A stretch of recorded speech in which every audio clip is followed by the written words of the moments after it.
Башҡорт халыҡ әкиәте «Бер әсәнең зарыҡҡаны». Борон-борон заманда йәшәгән ти әбей менән бабай. Булған ти уларҙың 4 балаһы. Һәйбәт кенә йәшәп ятҡанда әбей ҙә, бабай ҙа ауырыша башлағандар. Оҙаҡ та ятманы ти, бабай донъя ҡуйҙы ти.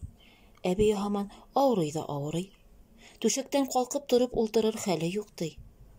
Әсәләре шундай хәлдә булһа ла, 4 балаһының исмаһам береһе уны ҡарамай, көнө-төнө уйнап тик йөрөй ти. Ҡарт әсә һыуһап, тамағы кибеп, бер тамсы һыуға зар булып ятҡанда ла, береһе бер килеп хәлен белмәне, һыу бирмәне ти 4 моңһоҙҙоң. Көн артынан көн үткән. Әбейҙең хәле көндән-көн ауырая барған. Бер көндө ул хәлһеҙ генә тауыш менән балаларын саҡырып алған да: «Балаҡайҙарым, мин күп ятмам, донъя үҙегеҙгә ҡалыр. Шуға тиклем һыу килтереп, эсереп торһағыҙсы», тигән инәлеп. «Мә, эс», тип береһе бер сүмес һыу бирҙе лә, әсәһен онотоп, әйләнде лә уйынға тотондо ти. Көҙ еткән.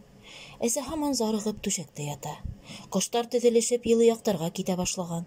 Шундай көндәрҙең береһендә ҡарт әсә күккә ҡарап ятты ла: «Мин дә ошо ҡоштар кеүек бер хәсрәтһеҙ оса алһам ине. Улар осор-осорҙар ҙа күл буйына ялға туҡтарҙар. Шунда туйғансы емһенеп һыу эсеп алырҙар, шунан тағы осоп китерҙәр», тип уйланды ти. Шулай ҡоштарға ҡарап зарығып ятһа, ҡолағына шундай тауыштар ишетелгәндәй була: «Кил, әйҙә беҙҙең менән, ятма зарығып, осайыҡ бергәләшеп». Уғаса бының өҫтөнә бер тун килеп төштө ти. Әсә ауырыуын онотҡан кешеләй ҡалҡып тороп шул тунды кейгәйне, ҡошҡа әүерелеп, тәҙрәнән осоп сыҡты ла китте ти. Донъяларын онотоп уйнап йөрөгән балаларҙың береһе был хәлде күреп: «Әсәйебеҙ ҡош булып осто», тип ҡысҡырып ебәреүгә, ҡалғандары ла иҫтәренә килде ти.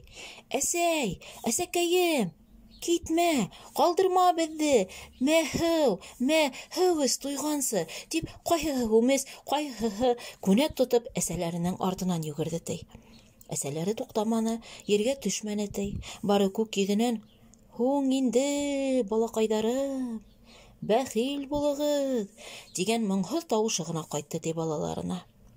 4 балай 4 урында тәгәрәп йөрөп иланылар ти. Баштарын ташҡа бәреп ҡанатып бөттөләр ти.